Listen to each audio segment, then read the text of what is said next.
वाचा कल्पतर्पस्य कृपा सिंधुभ्येव च पतितानां पावनेभ्यो वैष्णवेभ्यो नमो नमः। ओम नमो भगवते वासुदेवाय।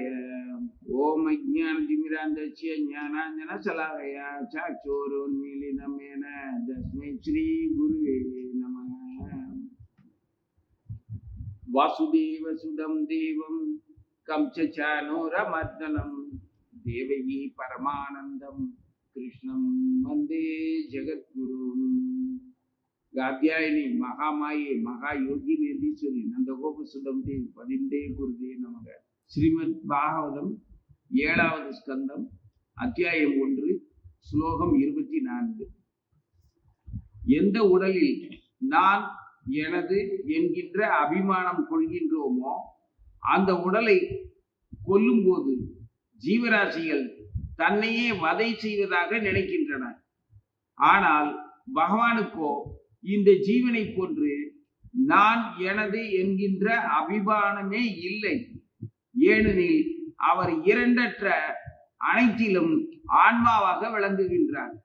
பகவான் பிறரை தண்டிப்பதும் அவரது நன்மைக்காகவே அன்றி கோபத்தினாலோ பகைமையினாலோ அல்ல. அவ்வாறு இருக்க பகவான் தண்டிக்கின்றார் என்று கற்பனை கூட செய்ய முடியாது. ஓம் நமோ பகவதே வாசுதேவாய.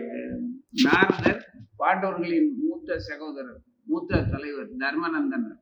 அவரை தர்மநந்தனா அப்படின்னு அழைச்சிட்டு இந்த தொடர்ந்து சொல்லிட்டு இருக்கிறாரு. அதுல இப்படி சொல்றாரு. அவர் கேட்டது என்ன? தர்மபுத்திரர் அவர் கேட்டது பகவானை வசைப்பாடுகின்றவர்களும் நல்ல கதி அடைகின்றார்களே, அது எப்படி அப்படின்னு கேட்டார். அதுதான் கேள்வி. பகவானை எதிரியா பார்க்கிறவங்க, பகைவராகவும் தன் நலத்துக்கு தன்னுடைய வாழ்வுக்கு இடையூறாக இருக்கின்றவர் அப்படின்னு நம்பி அவரை எதிர்க்கிறவங்க, அவங்களும் கூட நற்கதியை அடைகிறாங்க. அப்படி ஒருத்தர் பகவான் ஒருத்தர் இல்லவே இல்லை, எல்லாம் நான் தான் அப்படிங்கிறவங்க நல்ல கதி அடையல, அவங்க நல்ல கதி போக முடியாது அப்படிங்கிறது தர்மபுத்திரருக்கு தெரியல. ஏன்னா அவர் தர்மத்தின்படி பார்வையில மட்டும்தான் உலகத்தை பார்க்க முடியும். இருக்கிற ஒருத்தரை இல்லைன்னு சொல்றவங்க அவர் கண்ணுல கவனத்திலேயே படுறது இல்லை.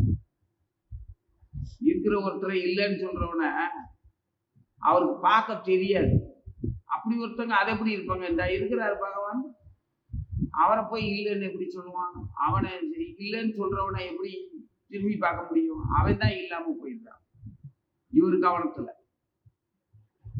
இறைவனை பற்றிய உணர்வை எனக்கு தெரியல அதனால அவர் இல்லை அப்படின்னு நான் சொன்னேன் அப்படின்னா அது நான் எவ்வளவு பெரிய முட்டாளா இருக்கணும். காற்று கண்ணுக்கு தெரியல, உணர்வு வலி உணர்வோ மகிழ்ச்சியோ ஒரு ரூபமா நமக்கு தெரியல, அதுக்காக அதெல்லாம் பொய்ன்னு சொல்ல முடியுமா என்ன? அதே மாதிரி இதையும் எடுத்துக்குவோம், மரணத்தையும் எடுத்துக்குவோம். பகவானாலேயோ இல்லை நமது வயோதிகத்தினாலேயோ உடல் நம்ம உயிரை வச்சுக்க முடியாத, தக்க முடியாத நிலைக்கு வரும்போது காலத்தின் சிதியில அந்த உடல்ல தங்காம நம்ம இடத்த காலி பண்ணிடுறோம், விலகி போயிடுறோம். அந்த உடல் எரியூட்டப்படுது, இல்லாட்டி புழுப்பூச்சிகளுக்கு மண்ணுல போய் உணவாகி மக்கி போகுது, ஏதோ ஒரு வகையில அழிஞ்சிருது. அப்போ நாம இறந்துட்டோம்னு நம்மளால நினைக்க முடியுது, பார்க்க முடியுது. ஆனா நம்ம இறந்ததை நம்மளால நல்லா யோசிச்சு பார்த்தா ஒத்துக்க முடியாது. இந்த உடல்ல நான் இல்லை அவ்வளவுதான், ஆனா நான் எப்படி இல்லாம போவேன்? அந்த நானுங்கிறது, நமக்குள்ள இருக்கிற அந்த நானுங்கிறது இந்த உடலை விட்டு போனாலும் சரி, இந்த உடலுக்குள்ள வந்ததே தெரியாம வளர்ந்து வாழ்ந்ததுக்கு அப்புறம் தான் தெரியுது. வந்ததே தெரியாம இருந்தாலும் சரி, அந்த நானுங்கிறத நம்மளால மறுக்க முடியாது.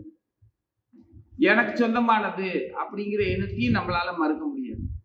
அப்போ அந்த நானு எனதுங்கிறது நமக்கு வாழ்றதுக்கே ஆதாரம். அதை போய் இல்லைன்னு எப்படி சொல்ல முடியும்? பகவான் கொல்றாருங்கிறது கொல்லத்தான் செய்யறாரு, அவர் எப்படி என்ன கொல்லாம இருப்பாரு? பகவான் இல்லைன்னு நான் சொல்றேன், நான் முட்டாள். ஏன்னா பகவான் இருப்பேன்னு நான் உணர முடியல. ஆனா நானு எனதுங்கிறத என்னால உணர முடியுது, அதை எப்படி நான் இல்லாம போவேன் அப்படின்னு சொல்ல முடியும்? எவ்வளவு அற்புதமான விஷயம் இது. எல்லாரும் தன்னைத்தானே சொல்லி பாருங்க. நானே எனதுங்கிறது அதுதான் நான், அதுதான் உயிர், அதுதான் ஆன்மா, அதுதான் வாழ்க்கை. அப்படி ஒரு எண்ணம் இல்லைன்னா இங்க வாழ்வே இல்லை. அதே சமயத்துல பகவான் இல்லைன்னு சொல்ல முடியுது. பகவான் இல்லை. ஏன்னா பகவான் எனக்கு தெரியல. அவர் எப்படி இருப்பாரு, எங்க இருக்காரு, என்ன செய்யறாருன்னு தெரியல. அவரால் தான் நான் கஷ்டப்படுறேன்னு வேணா கோபத்துல சொல்லலாம். அவரால் நான் கஷ்டப்படுறேன்னு சொல்றவன் கூட அவர் இல்லைன்னு சொல்றவனால அப்படி சொல்ல முடியாது. பகவான் இல்லைன்னு சொல்றவன் அப்புறம் பகவானால கஷ்டப்படுறேன்னு எப்படி சொல்லுவான்? அதனால பகவான் இல்லைன்னு சொல்றவன பத்தி தர்மபுத்திரருக்கு தெரியவே இல்லை. அதாவது தர்மத்துக்கே தெரியல. அப்புறம் எப்படி தர்மபுத்திரருக்கு தெரியும்? தர்மமே அவங்களை கைவிட்டுரும். அவங்களை தர்மத்தின் பாதை பக்கம் வரவே விடாது. பகவான் இல்லைன்னு சொல்றவனால தர்மத்தின்படியோ நியாயத்தின்படியோ மனசாட்சியின்படியோ வாழவே முடியாது. நான் எனதுங்கிற அபிப்பிராயத்துல அகங்காரத்துல அப்படியே இருப்பான். அவனுக்கு தான் அந்த நானி எனதுங்கிறது ஆபத்தானது. அவன் தான் கொல்லப்படுறான், மீண்டும் மீண்டும் அழிக்கப்படுறான். எத்தனை உடல் எடுத்தாலும் சரி மறுபடி அழிக்கப்படுறான். அதுல அவன் பெரிய தன்னை தத்துவ ஞானியா மற்றவர்களுக்கு காட்டிக்கலாம், செல்வந்தனா காட்டிக்கலாம், மனிதர்களுக்கெல்லாம் தலைவனாகவும் முன்னுதாரணமா இருக்கிற அறிஞனாகவும் காட்டிக்கலாம். எல்லாமே தம்பட்டம் அடிச்சுக்கிறது, தனக்குத்தானே பெருமைப்படுத்திக்கிறது. மற்ற வாழ்க்கையில அடிச்சு பிடுங்கி அதை அபகரிச்சு ஆக்கிரமிச்சு அவை வாழ்ந்துக்கிறது அதர்மத்தின் வழியில. அதே மாதிரி அவனை மாதிரி அதர்மத்தின் வழியில அடுத்த வாழ்க்கையெல்லாம் அபகரிச்சு வாழ்ற மிருகமா மனித உடல்ல வாழ்ற அந்த மிருக குணத்துக்காரனுங்களும் அவனோட கூட்டு சேர்ந்துக்குவானுங்க. எல்லாவனும் ஒண்ணு சேர்ந்துக்குவாங்க. ஏன்னா அவங்களுக்கு நானே எனதுங்கிறது பகவான்கிற ஒரு இருப்பு தெரியாது. நான் எனது அப்படிங்கிற அந்த உரிமை உணர்வுல தான் அதுதான் வாழ்க்கையாவே வச்சுக்குவானுங்க. அப்ப அந்த நானி எனது அப்படிங்கிற உரிமையில இருக்கிறவனத்தான் பகவான் மீண்டும் மீண்டும் அவங்க உடல் அழிக்கப்படுது, புதிய உடல் கொடுக்கப்படுது. அதுவும் அவங்க விருப்பத்தின்படி, அவங்க செயலின்படி, அவங்க எந்த அளவுக்கு ஆக்கிரமிச்சு அநியாயமா அடுத்தவங்க வாழ்வை பறிச்சாங்களோ அதை அவங்க உணரட்டும்னு சொல்லி மீண்டும் மீண்டும் அவங்களுக்கு அதை பாடமா நடத்துற மாதிரி, அவங்க என்னைக்காவது உணரட்டும் அப்படிங்கிறது மாதிரி அவங்களுக்கு மறுபடியும் உடல் கொடுக்கப்படுது. பல்வேறு நிலைகள்ல கொடுக்கப்படுது. அவன் எடுத்துக்கிட்ட அதெல்லாம் ஆராய்ச்சிக்குள்ள போனோம்னா நரகத்துக்கு அவன் ஏன் போறாங்கிறத பத்தி நமக்கு தேவையில்லாத விஷயம். ஆனா மொத்தத்துல அவன் பாடமாதான் மீண்டும் மீண்டும் பல்வேறு உடல்ல பயணிக்கிறான்னு சொல்லலாமே தவிர பகவானுடைய சொந்த பகையினாலேயோ அவர் இவங்க மேல அருவருப்படுறதுக்கோ அசூயப்படுறதுக்கோ அவருக்கு ஒண்ணுமே இல்லை. அவரோட நிலைமைக்கு இந்த ஜீவாத்மா அவருடைய நிலைமையெல்லாம் சாதாரண விஷயம். அதை போய் அவர் பொருட்படுத்த போறாரு. அவருக்கு இந்த ஜீவர்களால ஆக வேண்டியது என்ன இருக்குது? அவங்கிட்ட பகைமை பாராட்டணும் அப்படின்னா அவர்கிட்ட இப்ப நீயே ஒருத்தன்ட்ட பகைமை பாராட்டணும்னா அவன் உனக்கு ஓ மேல இருக்கக்கூடிய பெருமையும் தற்பெருமையும் வாழ்க்கை மேல இருக்கக்கூடிய பற்றும் அவனை எதிரியா நினைக்க சொல்லும். அவனால ஏற்பட்ட இடைஞ்சல்களுக்கு அவனால நிறைய துயரங்கள் இருக்கும். அது ஒன்ன குறி வச்சு கூட இருக்காது. அவனுடைய இயல்புப்படி அவன் இருப்பான். அது உனக்கு பெரும் துன்பமா இருக்கும். அதுக்காக நீ அவனை பகைவனா நினைச்ச அப்படின்னா உனக்குள்ள இருக்கக்கூடிய பரமாத்மாவை நீ இன்னும் உணரல இருந்தா அர்த்தம். உனக்குள்ள இருக்கக்கூடிய பரமாத்மாவை நீ உணர்ந்தேன்னா அவனோட இயல்புப்படி நடந்துக்கிறதெல்லாம் உனக்கு தொல்லையா இருக்கிறத நீ அனுபவிச்சுக்கிட்டு இருந்தாலும் அவனை அப்புறப்படுத்தவோ அவன் மேல ஆத்திரமோ கோபமோ படுறதுக்கோ நீ உணர்ச்சி வசப்பட வேண்டிய அவசியமே இல்லை. அதுக்காக அப்படி ஒரு அயோக்கியனுடைய தொல்லையெல்லாம் நான் பொறுத்துட்டு இருக்கணுமா அப்படின்னு கேட்க கூடாது. அப்படி ஒரு நிலைமை உனக்கு வராது. பகவான்கிட்ட சரணடைஞ்சிருக்கிறவங்க நான்கிறது என்னுடையது அப்படிங்கிறது, நான்கிறது கிருஷ்ணனுடைய அம்சம், பகவான் பரமாத்மாவுடைய அம்சம் நான். எனதுங்கிறதும் எனக்காக பகவானால் கொடுக்கப்பட்ட இந்த ஜட உலக வாழ்க்கை ஜட உடல் எல்லாமே பகவானுக்கு என்னை ஆளக்கூடிய என்னுடைய இறைவன் என்னுடைய கோவிந்தனுக்கு என்னுடைய பரமாத்மாவுக்கு தொண்டு செய்வதற்காக, அதுல நான் சரியா பயிற்சி பண்றதுக்காக இந்த ஜட உடலும் ஜட உலக வாழ்க்கையும் கொடுக்கப்பட்டிருக்கு. சக உயிர்களும் அதே மாதிரி தான் இருக்காங்க. அவங்களும் பகவானுக்கு தொண்டு செய்யத்தான் இருக்காங்க. இதுல பகவான் இல்லை அப்படின்னு சொல்றவனோட இருப்பை பத்திய அக்கறை எல்லாம் நமக்கு தேவையே இல்லை. தர்மபுத்திரர் மாதிரி பகவானை விரோதமா நினைக்கிறவங்க கூட பகவான் இல்லைன்னு சொல்லல, பகவானை விரோதமா நினைக்கிறவங்க கூட நற்கதி கிடைக்கிறானே, அது எப்படி ஆக முடியும்? அவன் தண்டிக்கப்பட வேண்டாமா அப்படின்னு குழந்தைத்தனமா அப்பாவியா கேட்கிறாரு. நீ கேட்கிற மாதிரி தான். அவர் கேட்கிறாரு அப்படிங்கிறதுக்காக தான் நாரதர் இப்படி சொல்றாரு. நான் எனதுங்கிற அபிப்பிராயம் பகவானுக்கு கிடையாது, அதனால அவருக்கு யார் மேலேயும் பகை கிடையாது. நீ நினைக்கிற மாதிரி அவரை விரோதமா நினைக்கிறது அந்த ஜீவனுடைய கர்மாப்படி அவன் பாடம் படிச்சுக்கிறதுக்காக அவன் விரோதமா நினைக்க தூண்டப்படுது அவனுக்கு. அதனால அவன் பயிற்சி முடிஞ்சது, அவனை அந்த உடல்ல இருந்து அப்புறப்படுத்திட்டாரு. அவனுக்கு அப்ப புரிஞ்சிடும், நாம தேவையில்லாம நமது பரமாத்மாவை, நமது தகப்பனை, நமது உயிரை நாமளே வதைச்சிருக்கோம், நாமளே எண்ணத்தால நம்மள நாமளே சித்திரவதைப்படுத்தியிருக்கோம்னு அவன் புரிஞ்சுக்குவான். அப்படி புரியறதுக்காக அவனை அந்த உடல்ல இருந்து அப்புறப்படுத்துறாரு. அதுக்கு அவர் பகையெல்லாம் கிடையாது. பகை உணர்வோ உரிமை உணர்வோ அந்த ஜீவனை எப்படியாவது காப்பாற்றணுங்கிற ஒரு பாசத்துல தான் அதை செய்யறாரு. அது கொலை செய்யறதா ஆகாது. ஏன்னா அவருக்கு அந்த அபிப்பிராயம் இல்லை. நமக்கும் நம்மள துயரப்படுத்துறதா நீ யார நினைக்கிறியோ அப்பவே நான் எனதுங்கிற அந்த உரிமை உணர்வு, பகவான் இல்லை அப்படின்னு சொல்ற அந்த இல்லாத குருடர்களோட சேர்ந்த மாதிரி ஆயிரும் நம்மளும். அப்படி ஒரு துயரத்துக்கு நம்ம ஆளாகவே கூடாது. பகவான் பார்வைக்கு முன்னால நாம இருக்கிறத நாம மறந்துடவே கூடாது. பகவான் பார்வைக்கு முன்னாலதான் நம்ம இருக்கிறோம் அப்படிங்கிற எண்ணம் இருந்துச்சுன்னா சக உயிர்களால எனக்கு இந்த மாதிரி சொல்ல வருது அப்படிங்கிறத நினைக்கவே மாட்டோம். ஏன்னா பகவானுடைய பார்வையில இருந்து நம்ம விலகாத வரைக்கும் நம்மள இந்த பகவான் இல்லைன்னு சொல்ற வேணால ஒண்ணும் பண்ண முடியாது. அவனோட இயல்பு படி நம்ம சில துன்பங்களை அடையலாம். அதுக்காக அவனை நம்ம பகையா நினைக்க வேண்டியது இல்லை. நீ அவனை பகையா நினைக்காம சரி அவன் நான் எனதுங்கிற உரிமை உணர்வுல மயக்கத்துல பகவானுடைய இருப்ப தெரியாம அவன் அஞ்ஞானமான ஒரு நிலையில இருக்கிறான் அப்படிங்கிறதுனால அவனுடைய நடவடிக்கை எல்லாம் நமக்கு இடைஞ்சலா இருக்குது, நமக்கு துயரமாவும் துன்புறுத்துறதாவும் இருக்குது. அந்த துயரமும் துன்புறுத்தலும் நான் எனதுங்கிற எண்ணத்தை நமக்கு தர்றதுக்காக அவன் அந்த மாதிரி இருக்கிறான், தர்றதுக்காகவே இருக்கிறான். நமக்கும் அதே மாதிரி பேய் பிடிச்சுக்கும் நான் எனதுங்கிறது. அப்பதான் அவன் மேல கோபம் வரும், அப்பதான் அவன் மேல பகை வரும். அது மாதிரியான நிலைக்கு நம்ம போகும்போது நாமளும் கடவுள் இல்லை பகவான் இல்லை அப்படின்னு சொல்ற அந்த குருடர்கள் கூட்டத்துல நாமளும் ஒருத்தராயிடும். அதுல ரொம்ப எச்சரிக்கையா இருக்கணும். அப்ப நம்ம துயரத்தை வாங்கிக்கிட்டு அனுபவிச்சுக்கிட்டு இருந்து பகவான் சொல்லவே இல்லை. அப்படி ஒரு நிலைமை வர்றதுக்காகத்தான் அவனை அப்புறப்படுத்துற வேலையை தான் அவர் அப்படி செய்யறாரு. முதல்ல அவன் இல்லைங்கிறத, பகவான் இல்லைன்னு சொல்றத அவனுக்கு நிரூபிக்கணும். இந்த இருக்கேன்டா நானு. அப்புறம் பகவான் அவனுக்கு எதிரி ஆகணும். பகவான் ஆக மாட்டாரு, பகவானுக்கு அவன் எதிரி ஆகணும்.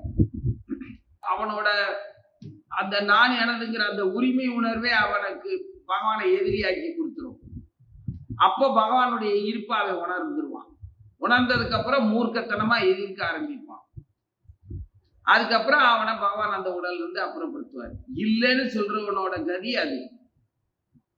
பகவானை எதிரியா நினைக்கிறவனுடைய கதி நற்கதி தான். ஏன்னா இல்லைன்னு சொல்றவன்கிட்ட இருந்து பகவானை எதிரியா நினைக்கிற காரணத்துக்கு அவன் வந்துருவான். அவன் வந்ததுக்கு அப்புறம் தான் அவனுக்கு அந்த உடல்ல இருந்து வேறொரு உடலுக்கு மாற்றப்படுகிறது. இல்லைன்னு சொல்ற வரைக்கும் அவன் நான் எனதுங்கிற அந்த அஞ்ஞானத்துல பகவானால் தண்டிக்கப்படலாமே. அவனை தண்டிச்சுக்கிட்டு தன்னைத்தானே வதைச்சுக்கிட்டே சுத்திக்கிட்டுறாங்கிறது.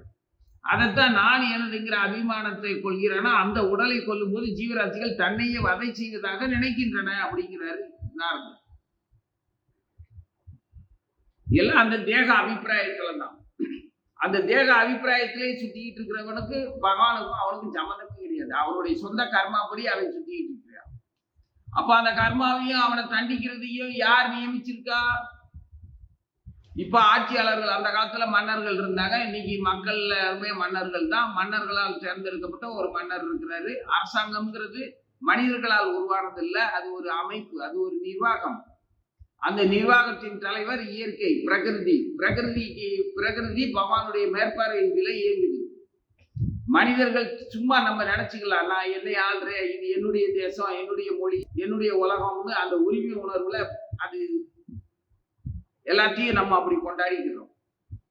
அதுல அப்ப தேசப்பற்றோ மொழி பற்றோ இனப்பற்றோ இருக்கக்கூடாதா அப்படின்னா அது பற்று இருக்கக்கூடாது, நன்றி விசுவாசம் இருக்கணும். இதுதான் நம்மளை வாழ வைக்குது.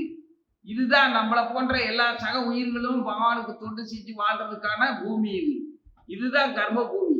இங்கே நானும் என்னை போன்ற எல்லோரும் சேர்ந்து பகவானுக்கு தொண்டு செய்யறோம். இந்த இடத்த பகவான் அல்லாத, பகவானுக்கு விரோதமான, பகவான் இல்லைங்கிற பகவான் இருப்பை மறுக்கக்கூடியவர்களால் ஏற்படுற தொல்லையிலிருந்து அப்பாதிகளையும் பக்தர்களையும் பகவானை காப்பாத்துறவங்களையும் பகவானை நம்புறவங்களையும் இந்த இந்த உலகத்துல பகவானுடைய நம்பிக்கையை காப்பாற்றிக்கிட்டு வர்ற ஆச்சாரியர்களையும் எல்லாரையுமே பாதுகாக்கிறதுக்காக நான் பற்றோடையும் விசுவாசத்தோடையும் நன்றியோடையும் இருப்பேன் அப்படிங்கிறது ஒன்றும் தப்பு இல்லை. அதுதான் முறையும் கூட. ஆனா பகவான் இருப்ப மறுக்கிறவங்க, என்னோட மொழி, என்னுடைய நாடு, நான் மற்றவனெல்லாம் அழிப்பேன் அப்படிங்கிற அந்த முட்டாள்கள் அப்புறப்படுத்த வேண்டியவர்கள். அவங்களுக்கு தான் நான் எனதுங்கிற உரிமை, அவங்கள ஆள்றதுக்கு தான் பிரகிருதி என்னுடைய மேற்பார்வைகளை தான் இயங்குதுன்னு பகவான் சொல்லி இருக்கிறார். அப்போ மனிதர்களால் யாரும் மனிதர்கள் ஆளப்படலை, விலங்குகளாலேயும் விலங்குகள் ஆளப்படலை. அதாவது அந்தந்த இதுல அவனுடைய சொந்த கருத்தின்படி பிரகிருதியின் இயற்கை வழிகாட்டுதலின்படி அதே மாதிரி அவருடைய புலன் தூண்டுதல் எல்லாமே அப்படித்தான். அந்த புலன் தூண்டுதல்களால அவன் அப்படி அந்த மல்லு கட்டிக்கிட்டு இருக்கிறான் வாழ்க்கையில. அவங்கிட்ட இருந்து மற்றவங்களை காப்பாத்துறதுக்காக நன்றி விசுவாசத்தோட இருக்கிறது அவனை மாதிரி பற்றோட இருக்கிறது அர்த்தமாகாது. அப்படி பார்த்தா இராணுவம், காவல்துறை, மருத்துவம், கல்வித்துறை அப்படின்னு பல்வேறு நிர்வாகம் இருக்குது. அது எல்லாமே அரசாங்கம் மொத்தமே ஆண்டவனுடைய அமைப்பு தான். அதன்படிதான் இங்க மனிதர்களும் மிருகங்களும் இயற்கையும் கட்டுப்பாட்டோட இயங்கிட்டு வாழ்ந்துகிட்டு இருக்கிறாங்க. அப்போ நமக்குன்னு ஒரு அபிப்பிராயம் இருக்குது அப்படிங்கிறத சரியா புரிஞ்சுக்கிட்டோம்னா, பகவான் நம்மளை தண்டிக்கிறார், பகவான் கண்டிக்கிறாரு, பகவான் தான் இப்படி எல்லாம் துன்பத்தை தர்றாரு அப்படிங்கிறத கற்பனையா கூட பண்றதுக்கு வராது. நல்ல அறிவோட யோசிச்சோம்னா அது எப்படி அவர் பண்ணுவாரு? சூரிய ஒளியாலதான் தண்ணீர் வருது. ஆனா தண்ணீர் வர்றதுக்கு காரணமா சூரியன் இருக்கிறாரு அப்படிங்கிறத நம்ம நேரடியா புரிஞ்சுக்க முடியாது. அதனால அறிவு இருந்தாதான் புரிஞ்சுக்க முடியும். வெப்பத்தினால சூரிய ஒளி தண்ணீரை ஆவியாக்கி விட்டுருது, காற்றாக்கி விட்டுருது. அப்புறம் அதே சூரிய ஒளியாலேயே அந்த காற்றான தண்ணீர் மீண்டும் தண்ணீராவே வந்துருது.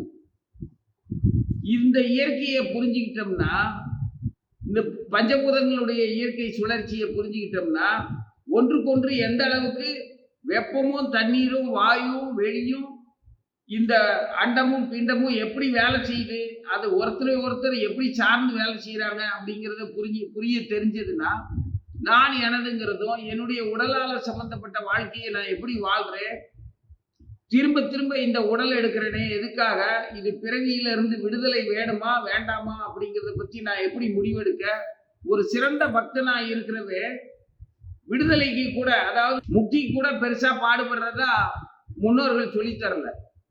முக்தி எல்லாம் அவனுக்கு சாதாரணம், அவனுக்கு பக்தி பண்றதுதான் பிடிச்சிருக்குது அப்படிம்பாங்க. அப்போ முக்தியை கூட பெருசுபடுத்தாத அளவுக்கு ஒரு பக்தி சிறந்ததா இருக்குதுன்னா, உடல் எடுக்கிறத பற்றிய அக்கறை அவங்களுக்கு எதுக்கு வரப்போகுது? எத்தனை உடல் எடுத்தாலும் அதை பத்தி அக்கறை எல்லாம் வராது. அதே சமயத்துல தண்டிக்கப்படுறவன், கடவுள் மறுப்பா இருக்கிறவனும் கூட பல்வேறு உடல்களை எடுக்கிறான்னா அதுவும் இதுவும் ஒன்னாகாது.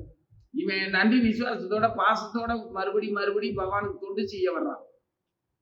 தன்னை போன்ற மற்ற ஜீவராசிகளுக்கு தொண்டு செஞ்சு பகவானை வழிகாட்டி கூட்டிட்டு போறதுக்காக வர்றாங்க.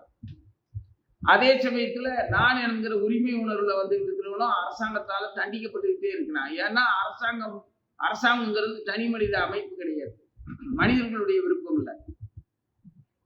மன்னர்களோ, இன்னைக்கு மக்களால் தேர்ந்தெடுக்கப்பட்ட இந்த மன்னர்களோ இயற்கையின் கருவிகளா தான் இருக்கிறாங்க. அரசாங்கம் ஒருத்தனை கொல்றதுக்காக நியமிச்சிருக்குது. அவனுக்கு அந்த கொலை செய்யப்பட வேண்டிய அந்த ஜீவனுக்கும் கொலை செய்கிற அந்த வேலையாளுக்கும் சம்மந்தமே இல்லை. அரசாங்க உத்தரவுப்படி அவனை கொல்றான்.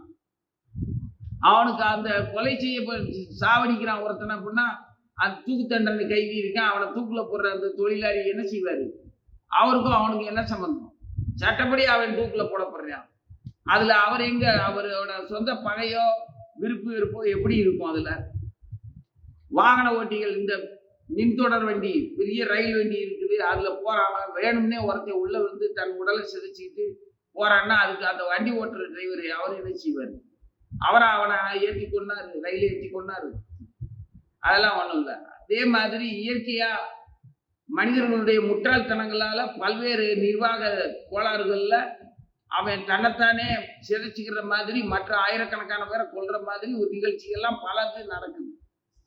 அதுக்கு காரணம் அதுல குழந்தையில இருந்து அப்பாவில இருந்து பெரியவங்க சின்னவங்கன்னு பார்க்காம ஏழை பணக்காரன்னு பார்க்காம அத்தனை பேரும் அதிகமா உடல் சிதைஞ்சு உயிர் விட்டு போறாங்க, ஊனமாகறாங்க. பல்வேறு வாழ்க்கை நிலைகள் இருக்கு. இவங்க எல்லாரும் என்ன நாத்திகர்களா, கடவுள் மறுப்புக்கு சொல்றவங்களா, இல்ல பாவிகளா, இல்ல புண்ணியசாலிகளா, இல்ல பகவானை நம்பாதவங்களா, பகவானை எதிரியா பார்க்கிறவங்களா? அப்படியெல்லாம் ஒண்ணும் கிடையாது.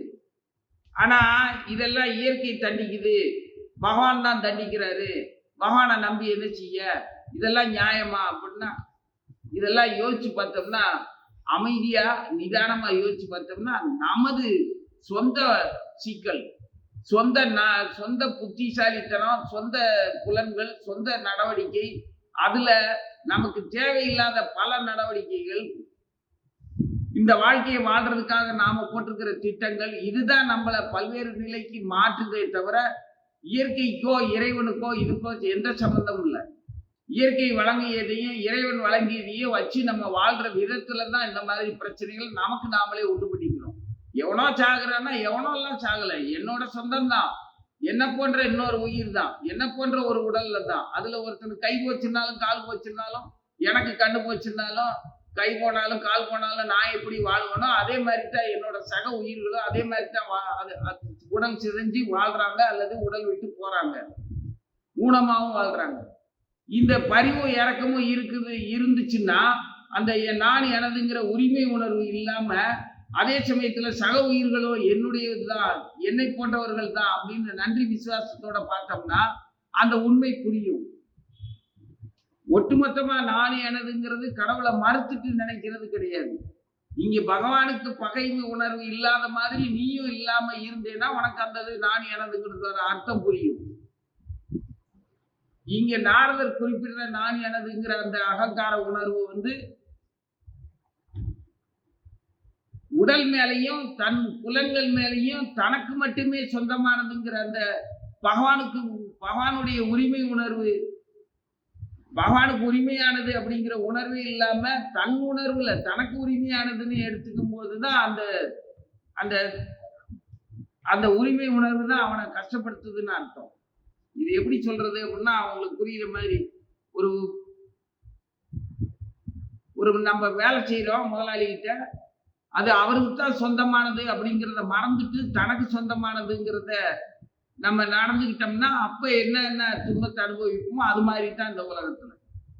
இது இயற்கை எனக்கு சொந்தமானதில்லை, என்னை போன்ற ஜீவர்களுக்கும் அந்த ஜீவர்களுக்கு தகப்பனா இருக்கக்கூடிய அந்த பிரகிருதிக்கும் பிரகிருதியினுடைய ஆளுமை சக்திக்கும், பிரகிருதிக்கு ஆளுமை சக்தி எதுவோ அந்த மூல பரம்பொருளுக்கு எல்லாமே சொந்தம். நாம இங்க இரவெல்லாம் வாழத்தான் வந்திருக்கிறோம், படிக்க வந்திருக்கிறோம் அப்படின்னு இருந்தா தான் நான் நல்லா படிப்பேன், நான் நல்லபடியா என்னோட உரிமையாளருக்கு உதவியா இருப்பேன் அப்படின்னு என்னோட ஓனருக்கு, அதாவது முதலாளிக்கு நன்றியோடையும் விசுவாசத்தோடையும் நடந்துக்கிறவங்களுக்கும், அதே சமயத்துல அவருக்கு சொந்தம் இல்லை மொத்தமே எனக்கு தான் சொந்தம்ங்கிறவங்களுக்கும் வித்தியாசம் இருக்கு.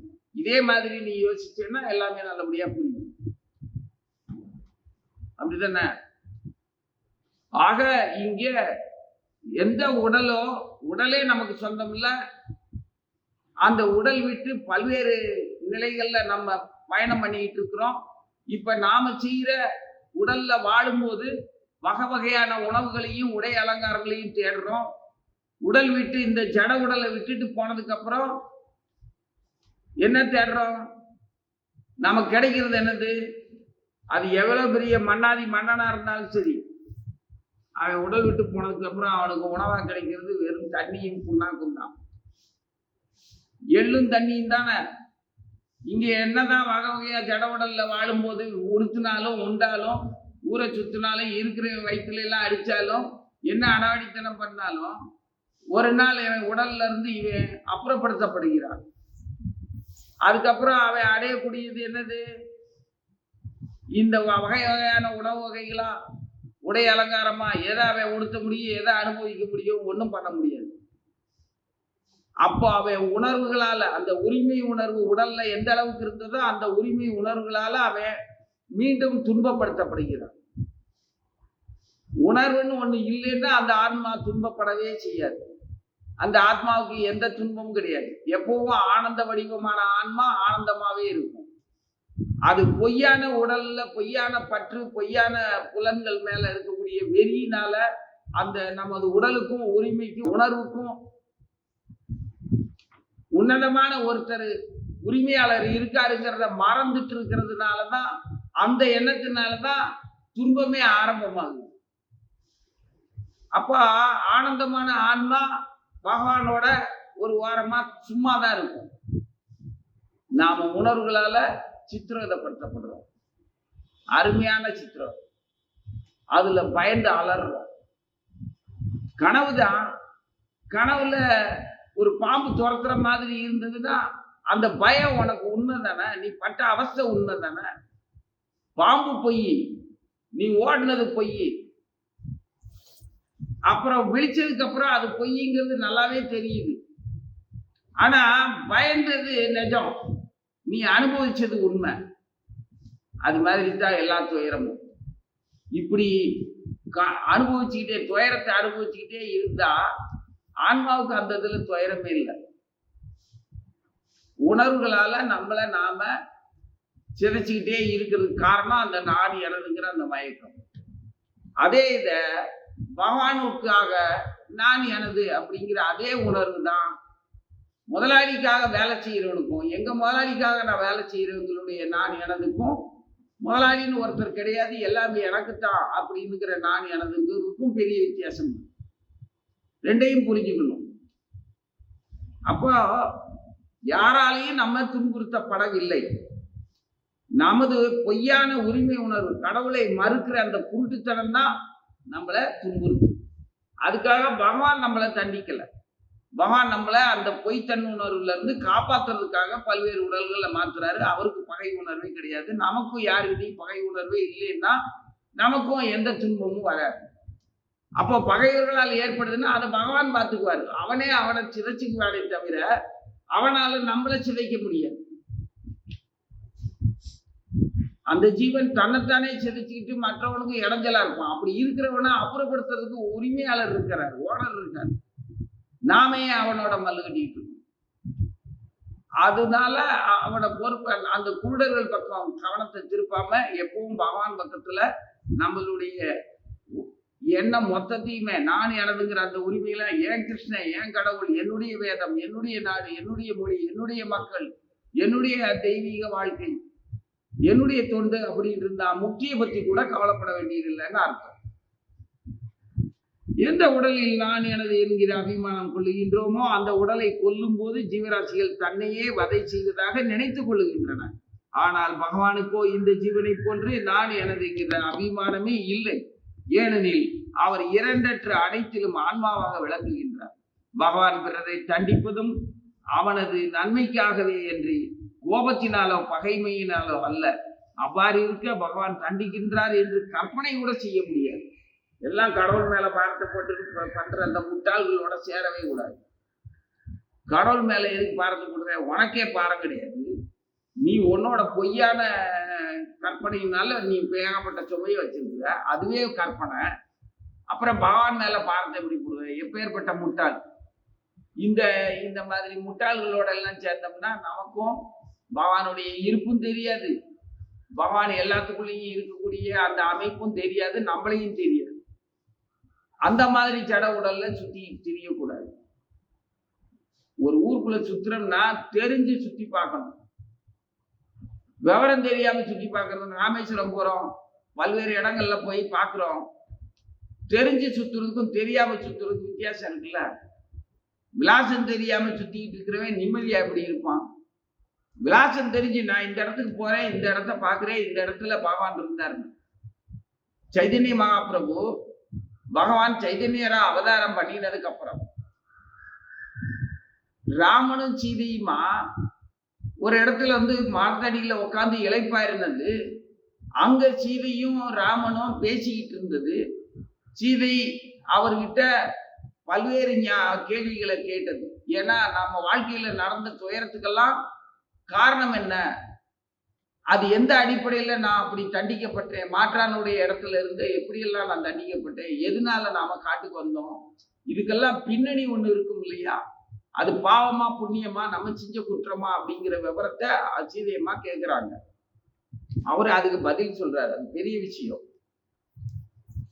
அவங்க ரெண்டு பேருமே பகவான் பார்வதி சுலபமா ஜீவர்களுக்கு வழிய காட்டுங்கன்னு சொன்னப்போ சிவபெருமான் சொன்னாரு, ராம ராம ராமேதி ரமே ராமே மனோரமே சகஸ்ரநாம தத்துல்யம் ராமராம வரானேன்னு சொல்லிட்டாரு. அதே மாதிரி ஒரு வழிய சுலபமா ஜீவர்களுக்கு காட்டுறதுக்காக சீதையும் கேட்கிறாங்க. சிக்கலான கேள்விய சுலபமா கேட்கிறாங்க. இதே உரிமை உணர்வு தான். நான் எனதுங்கிற பற்று பக்தர்களுக்கும் இருக்கு, பகவானுடைய மறுக்கிறவனுக்கும் இருக்கு. ரெண்டுக்கு வித்தியாசம் தெரியணும்ல. நாம அவதார புருஷர்களா தான் வந்தோம். வைகுண்டத்துல இருந்து இங்க வந்தீங்க, என்னையும் அழைச்சிட்டு வந்தீங்க, மனித வாழ்க்கையை வாழ்ந்தோம். அது மூலமா மனிதர்களுக்கு நம்ம என்ன சொன்னோம், சரி வாழ்ந்து காட்டுறதுக்காக சொன்னோம்ன்றீங்க, வாழ்ந்து காட்டணும் பாடமான்றீங்க. நம்ம பட்ட துயரத்துக்கு அர்த்தம், நாம் பட்ட துயரத்துக்கு அர்த்தத்தை சொல்லு.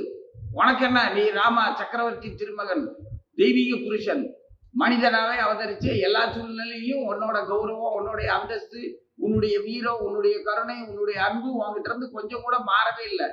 உன்னுடைய சத்தியம், உன்னுடைய தர்மம் எல்லாம் அப்படியே இருந்தது. பகவானாவே இருந்த, மனித ரூபத்துல வாழ்ந்த, மனிதனாவே வாழ்ந்து காட்டுன, மனிதனை போலயே அழுத, மனிதனை போலயே சிரிச்ச. ஆனா நீ பகவானாவே தான் இருந்த. ஆனா நான் பட்ட பாடு, ஒரு பொண்ணா எவ்வளவு அசிங்கப்பட்டேன், அடுத்த இருந்து எவ்வளவு வருஷப்பட்டேன். இந்த எத்தனை தடவை நான் தற்கொலை பண்ணிக்கிறதுக்கெல்லாம் யோசிச்சேன். இந்த அவல நிலைக்கெல்லாம் மற்றவனுக்கு பாடம்னு நீ சொன்னாலும் கூட, மற்ற பெண்களும் இந்த உலக மனிதர்களும் எப்படி நடந்துக்கணும் அப்படிங்கிறதுக்கு நீ வாழ்ந்து காட்டின சீதைன்னு நீ என்ன பாராட்டினாலும் கூட, நான் இப்படி பட்ட துயரத்துக்கு ஒரு பின்னணி காரணம் இருக்கும்ல, அதை சொல்லு, நான் என்ன பண்ணேன் அப்படின்னா பகவான் அதுக்கு விளக்கம் சொல்ற. இதே தான் இந்த உரிமை உணர்வுல தான்.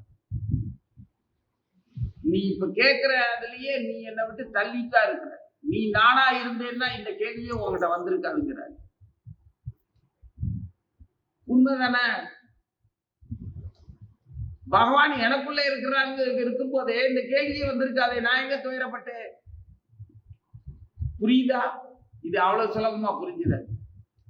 ஆனா புரிஞ்சிருச்சுன்னா பகவான் உள்ள இருந்து உனக்கு வழிகாட்டிட்டாருன்னு அர்த்தம். யாரும் சொல்லி கொடுத்தல இதெல்லாம் வராது. ஆனா இந்த எண்ணம் பகவான் எனக்குள்ள இருக்கிறாங்கிறத உணர வைக்கிறதுக்கு நமது குருவினுடைய அருள்னால நமக்கு எப்ப வேணாலும் எந்த நிமிஷத்திலையும் வாழ்வின் எந்த ஒரு தருணத்திலையும் அதை உணர முடியும். அப்படி ஒரு வாழ்க்கை, அப்படி உணரக்கூடிய அந்த தருணத்துக்காகத்தான் நாம எத்தனை உடல் எடுத்தாலும் பரவாயில்ல, நான் வாழ்ந்துட்டு இருக்கேன் அப்படின்னு கைங்கரியம் பண்ணிக்கிட்டு இருக்கோம், பண்ணிக்கிட்டு இருக்கிறது நிம்மதியா. முடிவு எனக்கு இறைவன் அவனை காட்டுவான். அவனுக்குள்ள நான் இருப்பேன், எனக்குள்ள அவன் இருப்பான். என்னை எல்லா இடங்களிலும் எல்லாவற்றிலும் என்னை காண்பவனுக்கு நானும் அவனுக்கு இழக்கப்படுவதில்லை, அவனும் எனக்கு இழக்கப்படுவதில்லைன்னு அவரே சொல்லியிருக்கிறார்.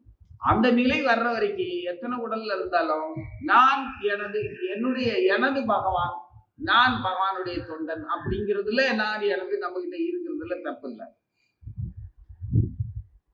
இந்த நிகழ்ச்சிய பகவான் சைதன்ய மகாபிரபு பக்த அவதாரமா வந்ததுக்கு அப்புறம் அவங்க ரெண்டு பேரும் உட்காந்து அந்த அவங்க பேசின விதம், பேசினதெல்லாம் பெரிய விஷயம். அது நிறைய இருக்குது. அதெல்லாம் நமக்கு எப்ப தெரிஞ்சுக்க வேணுமோ அப்ப தெரிஞ்சுக்குவோம். அந்த பேசின அந்த உன்னதமான நிகழ்ச்சி நடந்த இடத்த மாயாப்பூர்ல சைதன்ய மகாபிரபு நாம சங்கீர்த்தனம் பண்ணிக்கிட்டு பல்வேறு இடங்கள்ல பிரச்சாரமா சுத்திக்கிட்டு இருக்கும்போது அந்த இடத்துக்கிட்ட வரும்போது உணர்ச்சி வசப்பட்டு பழைய ராமாவதாரம், அதுல சீதை இருந்த அந்த ஒரு ஆனந்தமான அந்த நிலை, அதை அனுபவிச்சு சன்னியாசி. ஆனா பூர்வ ஜென்மம் மாதிரி முந்தின அவதாரத்துல அவர் நடந்துகிட்ட அந்த மகிழ்ச்சியான அந்த தருணம், அந்த மரத்தடியில உட்கார்ந்து அந்த பழசை நினைச்சு பார்க்கிறாரு. பழசுன்னா அவருக்கு எது பழசு, அவருக்கு எப்பவுமே புதுசு தானே. அப்ப ராமனை செய்தியுமா அந்த இடத்துல பார்க்கிறார். அப்போ அங்க தன்னோட சக பக்தர்களுக்கு சொல்றார், இந்த இடத்துல நாங்க இப்படி இந்த நிகழ்ச்சி இதை பேசணும் அப்படிங்கிறத மகிழ்ச்சி சொல்லும் போது அந்த இடம் இப்பவும் இருக்குது. மாயம் சைதன்யரா வந்து அந்த இடத்துல அங்க யாரெல்லாம் ஜாம்பவான்ல இருந்து மற்ற எல்லாருமே அங்க உட்கார்ந்து கேட்கிறாங்க. அவங்களே இப்போ மகாபிரபுவா இவர் வந்திருக்கும் போது அவங்களும் பக்தர்களா கூட தான் இருக்காங்க. அவங்க பேசின இடம் அந்த இடத்துல நாமெல்லாம் அந்த ஸ்தலத்துல இருந்தோம்னா எப்படிப்பட்ட உணர்வையும் அறிவையும் அடைவோம். உன்னதமான உணர்வு உன்னதமான அறிவு அடைவோம். அந்த நிகழ்ச்சி அதெல்லாம் சந்திக்கும் போது இப்படி படிப்படியா பல்வேறு இடங்கள்ல பகவானுடைய வைபவம் நிகழ்ந்த இடங்கள்லாம் நமக்கு கிடைக்கணும்னா எத்தனை ஜென்மமா நம்ம மீண்டும் மீண்டும் உடலுக்கு வர வேண்டியது இருக்கும். அதுக்கு இந்த நான் எனக்கு பயன்படாம எப்படி இருக்கும்? பயன்படும். அந்த நானுங்கிறது பகவானுடைய தொண்டனும், எனதுங்கிறது என்னுடைய பகவான், என்னுடைய பக்தர்களுடைய திருவடி சம்பந்தம், என்னுடைய பக்தர்களுடைய அந்த சக பக்தர்களுடைய ஆசீர்வாதத்தினால நானும் அவங்களோட சேர்ந்து பக்தி தொண்டை பயிற்சி பண்ணிட்டு இருக்கேன். அப்படிங்கிறதுல நான் எனதுங்கிறது போச்சுன்னா அது நம்மளை காப்பாற்றும். அப்படி இருந்தா தானே இந்த மாதிரி பல்வேறு இடங்களையும் பகவான் வைபவங்கள் நடத்தின இடங்களையும் தரிசிக்க முடியுது, அனுபவிக்க முடியுது. ஒரே ஜென்மத்திலேயே மாயாபுரம் என்ன, பிருந்தாவனம் என்ன, காசி என்ன, ராமேஸ்வரம் என்னன்னு எல்லா இடத்துக்கும் போயிடுவோமா? பூமி எங்கும் பகவான் லீலைகள் நடத்தின எவ்வளவு இடங்கள் இருக்குது.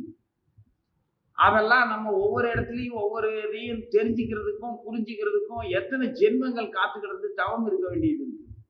படிப்படியா நமது முன்னேற்றம் நமது பகுத்தறிவு அறிவுனால, மனப்பூர்வமான அன்புனாலையும், புலன்கள்ல இருந்து விடுதலையினாலையும், புலன்களை தியாகம் பண்ற அந்த உணர்ச்சிகளாலையும், மற்றவர்களுடைய அன்பையும் பண்பையும் மதிக்கிறதுனாலையும் பல்வேறு உடல்கள்ல பயணிச்சாலும் நமக்கு இந்த புனித ஸ்தலங்களுடைய தொடர்பு கிடைக்கிற வரைக்கும் இப்படித்தான் சுத்திட்டு இருப்போம்.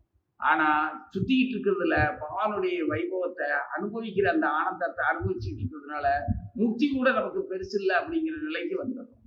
அப்போ முக்தி சர்வ சாதாரணம். ஓம் நமோ பகவதே வாசுதேவாய.